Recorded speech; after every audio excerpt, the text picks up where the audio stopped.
The Launch Club can confirm that a Nigerian pastor has been deported from Canada yesterday. If you know anyone who lives in the Western world, there are valuable lessons that they can learn from the story of Pastor Lucky Bidemi Olorunfemi.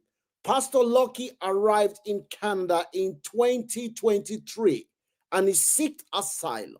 He told the Canadian authority that he was attacked in Akure in Nigeria in 2022. Good afternoon. The Launch Club is where you hear the daily lived experience of immigrants in the diaspora. We share these stories to inform and educate our audience. Knowledge, they say, is power. Frank is my name for those who see my face for the first time. Let's dive into the story of Pastor Lucky Bidemi Olorunfemi. When this man claimed asylum in Canada, he presented 4 evidence. He told the Canadian authority that these 4 evidence, this is what he is going to use to back up his asylum claim.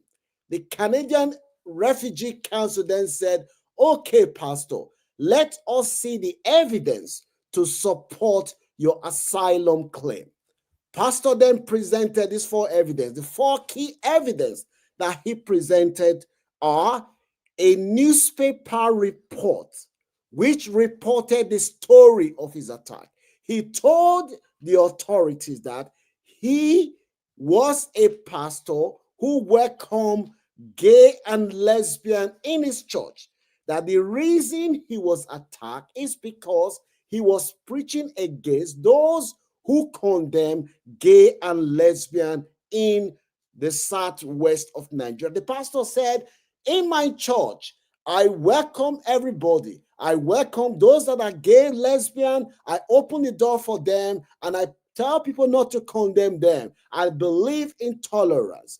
That is the way the Bible teaches me, and I'm following the Bible like that. He said, I was so popular in Akure in my stance of criticizing those who are condemning gay and lesbian, those who said they are not welcome, the most people who condemned them, that he was against those people. And because of his stand, that is why his church was attacked, his wife was attacked, that he managed to escape. When he escaped, he rushed to the police station, and it was the police that then saved him. He said he was underground for a year between 2022 to 2023. He said he was underground. He said the Muslim jihadists they were looking for him in Nigeria. He said they were looking for him to the point where everybody, they were all looking for him. He said there was a newspaper out. Said this is what happened.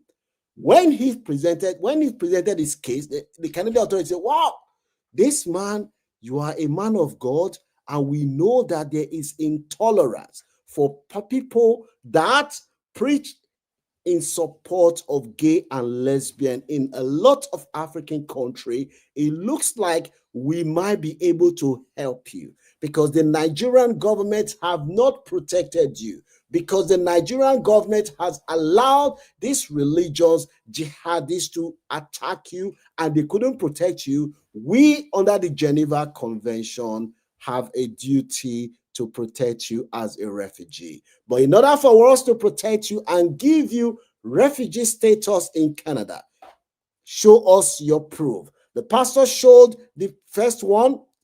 He gave them a newspaper report. The second one, he gave them a letter written by the police. And in that letter, the police said that they invited Pastor Lucky for questioning after the incident was reported. And he also gave them again a medical report that the wife used to seek treatment in a hospital. The last document that he gave them, which started raising flag, was a letter issued by the Oduduwa People's Congress. That the OPC issued this letter, they declare him wanted, and that they were all after him. Remember, when the authorities look at this letter, they say, okay, Pastor, since you have told us this, since you have told us this is your proof, let us see the proof. When he presented this proof, the Canadian authority, the Refugee Council, look at this document. Number one, you said Oduduwa People's Congress. Oduduwa People's Congress, they're asking, is this a Muslim religious group? Pastor said, yes. Oduduwa People's Congress. Okay. They said the other letter you provided, a letter written by the hospital. This letter has no contact telephone number. If you know somebody who is planning to seek asylum or anyone who is seeking asylum, there are valuable lessons that they can learn from this case. I am telling you. When they then look at the letter, the judge, the initial document, they look at, they started seeing red flag. They say, wow, how on earth would you present a letter? And this letter, the story, the way the letter was written, it was written the same way you narrated this story. It feels like this letter is the same thing that you wrote. That is what you wrote. That is not the first one. The letter was then ridiculed with spelling and grammatical error.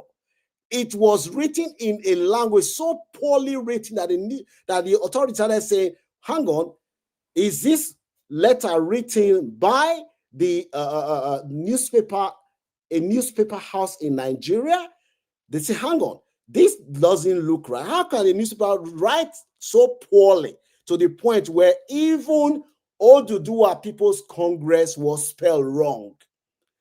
And the pastor's name, the picture that the pastor prints, which the police used to invite the pastor, it has the pastor's face, but it has someone else's name. My brothers and sisters, at times when you are in a hurry in life, maybe this pastor's case was credible, but the evidence in the Western world is what that matters. The name in the letter that was sent, which the police used to declare him wanted, was wrong name, but he carried his face. And also, the Canadian refugee have dealt with Nigerian police before. They look at this letter and they compare it with the archive of Nigerian letters that they've received from Nigerian police before, and they say, no, this doesn't look right. This does not look right because we have dealt with Nigerian police before. Your wife's, the letter that was given to your wife from the medical report, there's Gmail there, no contact telephone number. Why is a hospital in Nigeria using a Gmail email account? And they then look at that. This look like what they call brown envelope journalism. Brown envelope journalism is when you pay a journalist to make up a story so that to support what you're trying to claim. They said this doesn't look right. The Refugee Council of Canada initially ruled and they refused pastors' asylum. They refused it completely. Pastor then took the court to Canadian court to say, ask the judge, say, Judge, I think the Canadian Refugee Council got this wrong. I am a man who is fleeing persecution. If I go back to Nigeria, they will kill me. But please, please, please, relook at this case again. And the judge said, okay, let us see the evidence. He presented the same evidence our pastor presented, the evidence as the pastor there. He presented the same evidence. The judge looked at the evidence and the judge said, this was written by Nigerian police and this was written by Nigerian hospital. And the way they narrated the story is exactly the way you narrate the story. The judge said, this is absolutely the only thing that I can see here that is credible is your name. Every other document that you've provided so far, it is absolutely bogus document. The document is wrong. Your name, the Oduduwa People's Congress was wrong. Oduduwa People's Congress is not even a group that is a religious fanatic. It's a Yoruba group, but it's not a religious fanatic. Justice McCarthy now said, even the postal address and the email, everything is absolutely wrong. The testimony, the pastor initially said, I don't speak English. when he arrived in Canada, he said, I speak limited English. But when he was there speaking to his lawyer in court, when the case was very hard, when he realized that it could be dismissed, they then realized that this guy can speak perfect English. And the guy can speak the perfect English, and he was making allegation, which the judge then dismissed as, look, everything that you're telling us is absolutely wrong. The 4 documents that you presented, they are not worth the piece of paper that you've written it. What are the lessons that we can learn from this? Number one, when you're dealing with any institution in the Western world, the number one thing that you must put in mind is the credibility of the document. Any document that you present, even if you have your case is credible, if your document, because you want to pass through shortcut, you give somebody money, or you give somebody money and the person decides to pass through shortcut, when you receive that document, you yourself did not take time to go through the document meticulously to make sure that everything is the way you want it, you can land you in trouble. Maybe this pastor had a case, but he decided to give money to somebody in Nigeria to help him obtain the necessary evidence to support his asylum. And the person decided to pass shortcut. And because of that, now this pastor's case has been denied. Or maybe the pastor case wasn't credible and he decided to pass shortcut.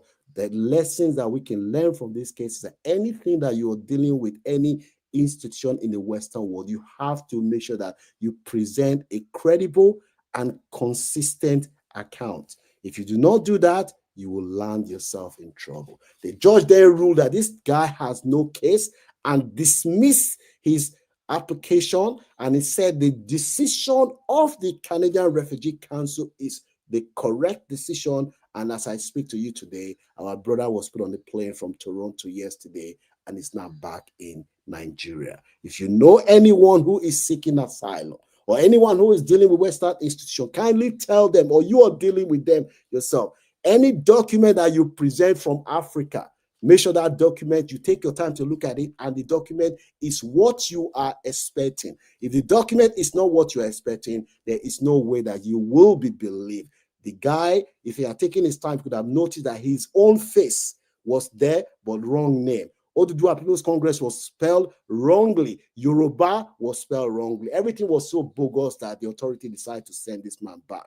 There are valuable lessons that can be learned from the story of Pastor Lucky Bidemi Olorufumi. If you know anyone that will benefit from this story, kindly share this video with them so that they can learn. There are valuable lessons that can be learned from the story of our brother. Don't forget to give this video a like. Let me know what your views are, whether you think that this pastor deserves to be sent back to Nigeria or you believe what he said. The authorities will not believe Nigerian accounting. Any document that you bring from Nigeria in future, they will be scrutinizing it because of actions of people like this. Let me know what your views are in the comment section.